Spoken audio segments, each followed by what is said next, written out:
Welcome back to the Oxendine Law Podcast. I'm Jarrod Oxendine, and with my co-host and partner, Christine Palmer.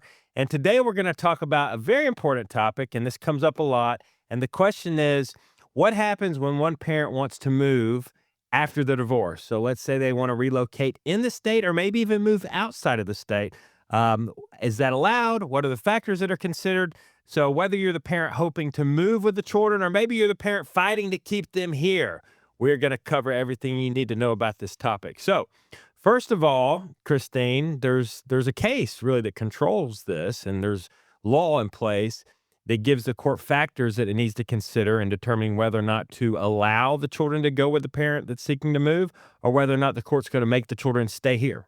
That's right. I think it is important for parents to always understand. There's always the question we get is, can she move? Can he move? Yes, he or she can do anything they want and move anywhere they want. The question is, can they take the child or children with them? So I get that question often. Yes, that parent can decide, I need to move back home to Oklahoma where my mom is sick and I need to go take care, whatever. That parent can elect to move 100%. I can never prevent a party from moving. I can't say that's going to be really disruptive to this guy. So no, ma'am, you can't move, right? So can a parent move 100%? And that's an important point that you made. So before you dive deeper into what the legal requirements are, let's make that clear. Judges cannot dictate where parents have to live. That's right. Parents can live wherever they want to live, but the judge has the authority to control where the kids live. That's where this comes into play. Yes, because I often get the question, can I stop him or her from moving? Because some parents, if we're just being honest, some parents aren't in a position to be a primary parent. They just don't have a job that allows that. Maybe their job requires travel. Maybe it is odd hours. Maybe they're a firefighter who does a 48-24. Not every parent is capable of having a child full-time alone as a single parent. So sometimes they're like, well, gosh, if he or she moves, I don't know that I can take the kid on full time. So can I stop her from moving? Can I stop him from moving? The answer to that is no. So if that parent is determined to move, that parent gets to move. Now we talk about what's going to happen with the child or children. Are they relocating with the moving parent or are they staying here in Georgia with the remaining parent? That's right. And so the seminal case, not that you guys are going to look up the case because we're going to tell you what the case says, but it's Bodney versus Bodney, which is Bodne. And that is really the controlling case that sets forth all the factors that the court must analyze in determining whether or not to allow the children to move with the parent that's relocating. And I think that case basically says the court needs to do a balancing test. So there's a big, long list of factors, and the court needs to do a balancing test to see where the court's going to fall. So basically, in a nutshell, here's what you need to know. Number one, to make it in simple, plain language, plain English, you got to have a damn good reason for the move. You do. It can't just be because your mom lives in South Carolina and you want to be closer to your parent. It certainly can't be because you want to take the kids away from the other parent. Sure. You have to have a good reason for the move. So what are some of the good reasons? Let's say that you've lost your job and you were a high-income earner. You're supporting your family. You're the only person supporting your household, and you've lost your job.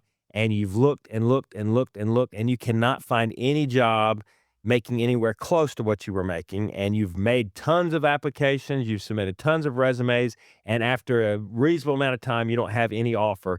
But the one offer that you got was in a different state. Mm-hmm. And it's for the same amount of money you were making, if not more. And it's a great opportunity for your family that you can't turn down. Yeah, or even a promotion within your current company. Like in order to move up the ladder, you have to relocate to headquarters in Texas.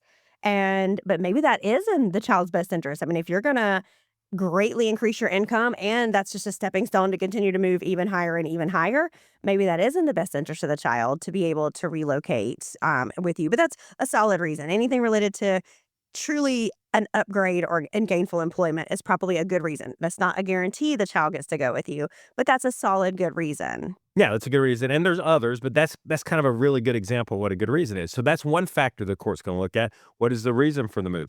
The court's also going to assess what connections and relationships the child or the children have in their current community. So in other words, do they have friends in the community? How long have they been in their current school system? Are they involved in sports and extracurricular activities? And if so, how long have they been involved in those activities? So in other words, what connections does the child have where the child or the children currently live? And that also extends not just to schools and friends and extracurricular activities, but also family members. Mm-hmm. Do the children have aunts, uncles, cousins, grandparents that live here.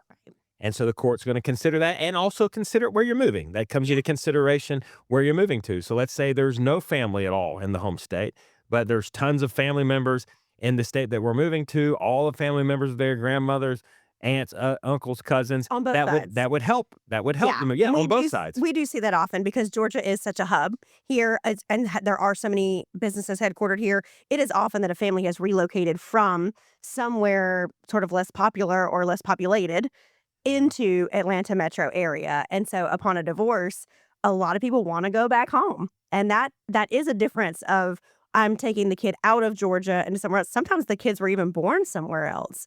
And they've just sort of relocated here for a period of time. So is the move going back somewhere that you've been before, or is it a first time going? That's an excellent point. And then I would say the other main factor, and there's a whole list of factors in botany, but the other main factor I would say is what is that child's or those children's connection with the other parent? Mhm. So in other words, is it a 50-50 custody situation where mom and dad both have half the time? Right. Or is it a situation where the parent that's staying in the home state just has every other weekend? Or even better, and I say even better, this supports the person trying to move. What if the other parent never exercises their parenting time? They barely see the child. They're not involved in school events. They're not involved in extracurricular activities. Obviously, if that's your fact pattern, it's more likely the court's going to allow the move. Right. But if you've got a super involved parent on the other side and they've got significant parenting time or they exercise all their parenting time and they're present and they're involved with these children or in that child's life, then that makes it less likely that the court's going to allow the children to move. So it really comes down to a consideration of all those factors and the court, based on its own objectivity, balancing all those factors to determine what the court thinks is best for the children. Sure. And we even see the opposite sometimes. Like maybe you're the primary parent, but that other parent is a solid support system. They get at least every other weekend, Thursday to Monday and Thursday overnight. And in the summer, they're 50-50, but that parent needs to relocate for work or for family or for a new spouse, whatever that it may be. So we often get the question, well, can he or she just up and move and leave me and the kid here? Answer's yes. And we can modify the parenting time schedule to make sure that that parent that's moving maintains contact similar to what they already have. But yeah, a court can't tell the non-custodial parent, sorry, you got to stay here and help out with the kid. The answer to that one is absolutely that parent gets to move. That's true. And let me help out the parent that's not moving real quick. Don't assume that because you don't have custody and the parent that has custody wants to move, that the move is going to be allowed. You know, the law allows you to file for modification to prevent your children from moving. Mhm. And so let's say you get notice, and that's one of the legal requirements here. Anybody that's going to move, even if it's just down the street, okay, certainly out of state, out of county, any move of a primary residence, you have to give 30 days advance notice to the non-moving parent. And that's to allow that other parent to go ahead and file for modification to try and modify custody or visitation, whatever may be appropriate, to keep the children here and not allow those children to go on the move. If you don't file within that 30, before the parent moves, then you're at a disadvantage. You can still file after the fact, but you certainly want to file before they move because it makes it less likely if the court's not going to allow the move. It makes it less likely the court would allow it. Yeah, right? and they can't take the child out of the jurisdiction Right. if there's a modification pending. So even if they already have a place secured and they've started their new job, et cetera, et cetera, et cetera, if you get filed and serviced before that child has left the state, the child cannot leave the state until the court grants permission for that. That's So right. that's a big safeguard that you have there. If you're a parent that's exercising your parenting time and you're super involved, you've got a good relationship with your children, and you get notice that the other parent's going to move a significant distance away to where it impacts your ability to go to school events, to go to extracurricular activities, to do homework with your kids, to even see your kids, you can and should file for modification, and the court very well may turn around and give you custody if that other parent insists on moving. It's possible. And another important point I do want to make is court will heavily consider how long has it been since your last action. If you were only divorced 6 months ago and you suddenly say, oh, by the way, I'm relocating to the West Coast, the court is going to think one of two things happened. You didn't negotiate in good faith and or lied to the court during your divorce, or you've made such a snap decision that you really wholeheartedly believed you were going to remain in Georgia just 4 short months ago. And now you're suddenly up and moving to the other side of the country.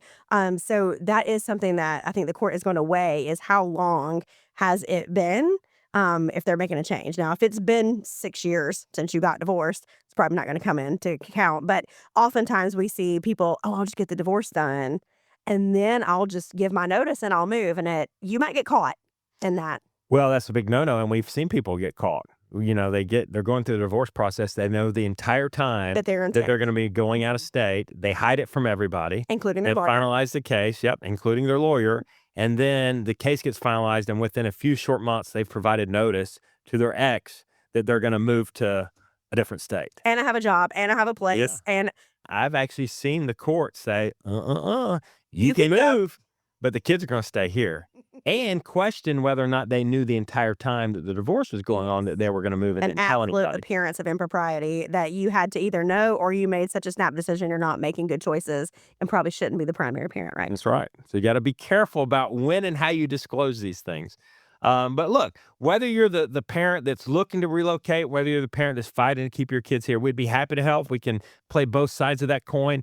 And obviously, there's a lot of strategy that goes into the timing of that and the planning of that and just analyzing it. To be honest with you, it makes sense if you're the parent thinking about relocating to go ahead and consult with an attorney before you even provide that Absolutely. notice to the other party. Because I know I've handled cases where I have a client that comes to me and maybe their reasons to relocate are iffy.